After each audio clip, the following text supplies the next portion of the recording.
Assalamualaikum warahmatullahi wabarakatuh. Selamat datang ke video pembentangan kami mengenai iddah. Saya akan menerangkan dulu pada anda tentang iddah. Iddah merupakan tempoh menunggu yang diwajibkan kepada seorang wanita selepas berlakunya penceraian atau kematian suami. Ia mempunyai hikmah yang sangat besar menurut syarak, emosi dan juga penjagaan nasab. Namun masyarakat hari ini masih ramai yang keliru tentang iddah. Ada yang kata iddah ni perlu, ada yang kata tidak. Ada yang mengatakan sekejap sahaja, ada yang mengatakan lama. Jadi saya harap video hari ini dapat memberikan penjelasan kepada anda semua mengenai iddah. Pada apa yang saya belajar, iddah ialah tempoh menunggu yang wajib bagi seorang wanita selepas bercerai sebelum dia boleh berkahwin semula. Untuk situasi pertama, kalau seorang wanita diceraikan sebelum berlaku persetubuhan, maksudnya selepas akad nikah mereka sah sebagai suami isteri, tapi belum pernah mereka bersama, maka wanita itu tidak perlu menjalani iddah. Bila suami jatuhkan talak dalam keadaan macam tu, penceraian tersebut terus jadi tolak bain, iaitu mereka terpisah sepenuhnya. Jadi wanita itu boleh terus berkahwin dengan lelaki lain tanpa perlu tunggu apa-apa tempoh. Ini menunjukkan bahawa hukum iddah juga tergantung pada keadaan perkahwinan itu sendiri. Terdapat beberapa isu yang menjadi persoalan dalam masyarakat hari ini. Yang pertama ialah apakah hukum wanita keluar rumah semasa iddah untuk bekerja. Yang kedua pula ialah apakah hukum nikah sebelum habis iddah. Jadi video ini akan membentangkan atau menceritakan tentang anda dan kita akan melihat sejauh mana masyarakat kita hari ini tahu tentang iddah. Baiklah, dalam isu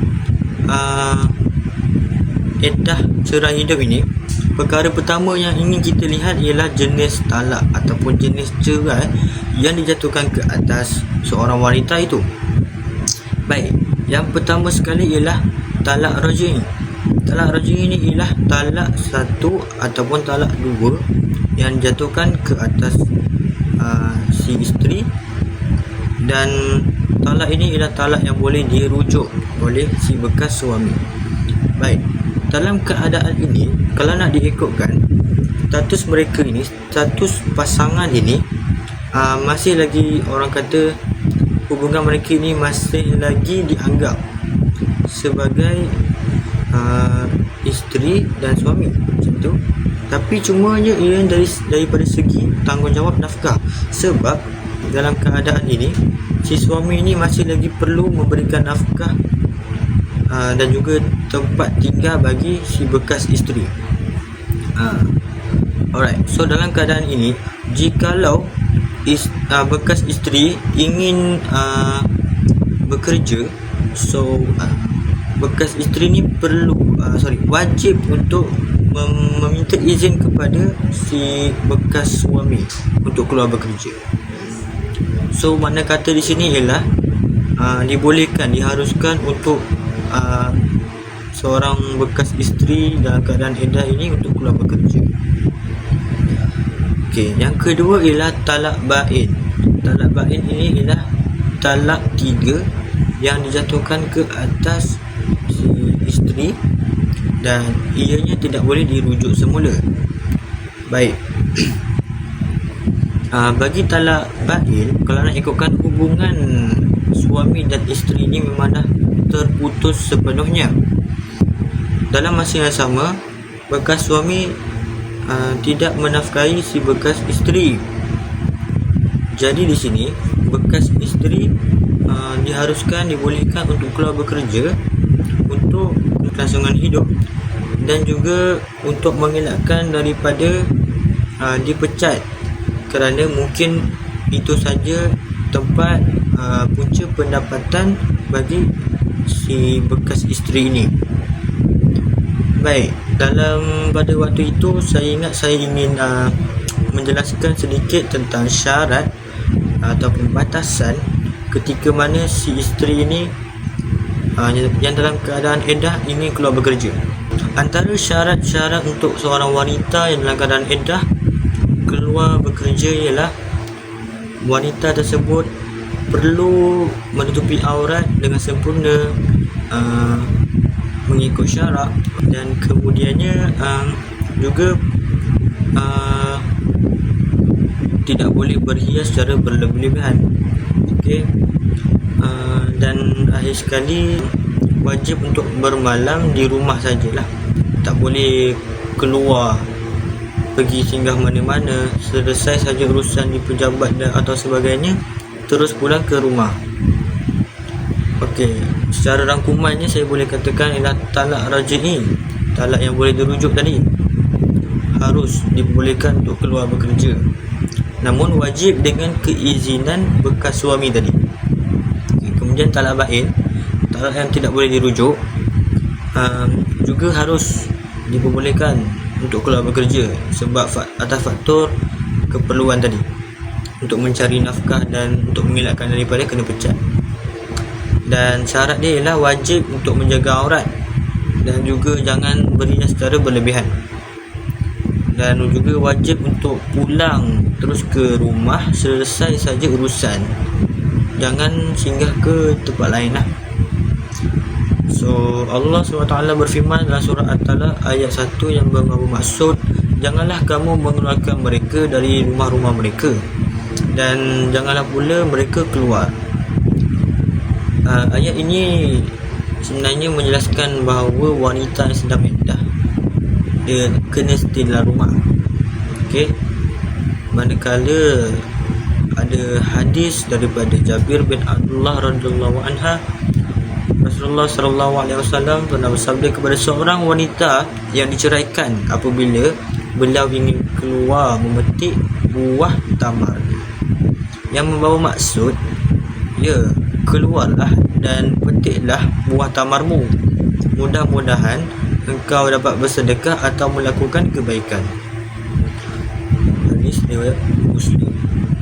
So hadis ini menunjukkan bahawa wanita yang dalam keadaan iddah dibolehkan, diharuskan untuk keluar rumah apabila terdapat keperluan yang munasabah ataupun orang kata dalam perkara yang terdesak.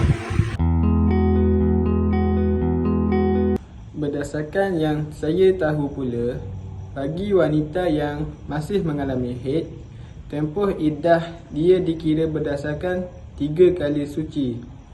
Maksud 3 kali suci ini ialah tempoh suci di antara haid. Dalam mazhab Syafi'i, kiraan iddah dibuat melalui tempoh suci tersebut. Apabila seorang wanita sudah melalui tempoh suci itu sebanyak 3 kali dan dia masuk ke haid yang ketiga sehingga darahnya berhenti, maka iddahnya selesai. Hukum ini penting untuk memastikan tempoh menunggu itu jelas dan mengelakkan sebarang kekeliruan, terutamanya berkaitan nasab.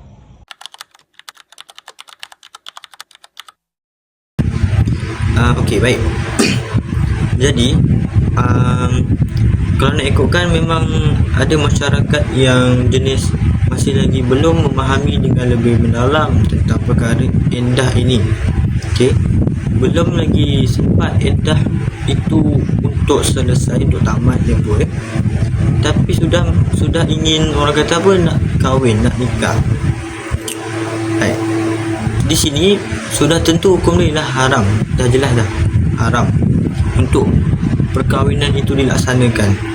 Perkahwinan itu kalau dilaksanakan memang tidak sah di sisi syarak untuk seorang wanita itu berkahwin dengan lelaki sedangkan dia sendiri belum selesai, belum tamat tempoh iddah dia. Allah SWT berfirman dalam surah Al-Baqarah ayat 235 yang bermaksud, dan janganlah kamu menetapkan akad nikah sehingga sampai tempoh yang ditetapkan, yakni iddah. Okay. ayat ni dah jelas-jelas mengatakan bahawa sebarang bentuk akad nikah yang dilaksanakan sebelum tamat tempoh iddah bagi seorang wanita itu ialah haram. So, sebelum saya nak menjelaskan, lebih baik kita faham dulu apa fungsi sebenarnya iddah tu. Iddah tu apa benda sebenarnya kan? Alright. Jadi, iddah itu function dia ialah untuk menyucikan diri seorang wanita itu. Okey.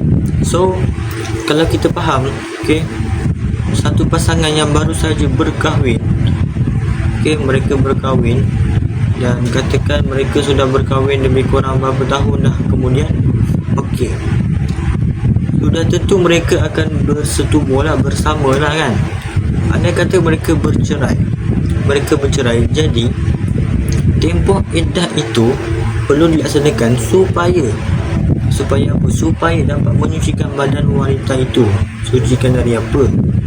Ikutkan istilah dia ialah memastikan kekosongan rahim.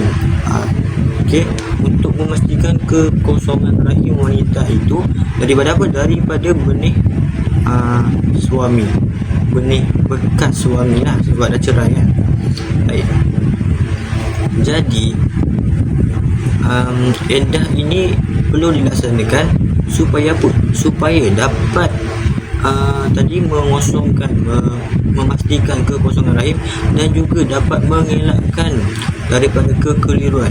Kekeliruan ni apa sebenarnya? Sebab kekeliruan ini boleh timbul andai kata wanita ini baru saja cerai dan nak kahwin baru, macam tu, sedangkan iddah masih lagi berjalan. Jadi ianya dapat menimbulkan fitnah dalam kalangan masyarakat dan sebagainya lah. Serta ia juga, iddah ni juga dapat menjaga nasab keturunan manusia. Jadi apakah kesan jika ada juga pasangan yang berdegil kemudian mereka tetap juga berkahwin walaupun wanita itu sedang dalam keadaan iddah? Yang pertama sekali ialah akad nikah tersebut tidak sah, terbatal di sisi undang-undang syariah. Dan kemudiannya yang kedua, pasangan tersebut wajib untuk dipisahkan, orang panggil farak, wajib untuk difarakkan, okey, serta merta di mahkamah. Dan yang ketiga, mereka tidak boleh tinggal bersama. Okey, dan mereka hanya boleh bernikah semula selesai saja iddah wanita itu dan kena ulang baliklah akad tu daripada awal. Alright. So secara kesimpulannya, kita kena ingatlah 4 perkara, yakni hukum bagi topik ini ialah haram. Okey, tak sah kalau nak kahwin baru tapi wanita itu dalam keadaan iddah. Alright. Fungsi dia apa? Fungsi dia untuk mengelakkan daripada kekeliruan nasab tadi, mengelakkan daripada fitnah. Itulah. Alright. Dan kesan apabila ada orang yang nak melanggar peraturan ini ialah pertama sekali, pernikahan tersebut batal tadi. Okay, batal. And then wajib untuk dipisahkan. Tadi pasangan tersebut wajib untuk dipisahkan, yakni farak. Dan kemudian wajib nikah semula daripada akad nikah yang daripada awal. Jangan tergantung lepas tu nak sambung daripada tergantung. Sebagai kesimpulan, iddah bukan sekadar tempoh menunggu, tetapi satu syariat yang penuh dengan hikmah dalam menjaga maruah wanita, keturunan dan keharmonian masyarakat. Kefahaman yang betul tentang hukum iddah sangat penting supaya tidak timbul masalah di kemudian hari. Semoga pembincangan hari ini dapat memberi manfaat dan pengetahuan tambahan kepada anda semua. Ingat, hidup mestilah berlandaskan syarak supaya hidup kita menjadi tenang.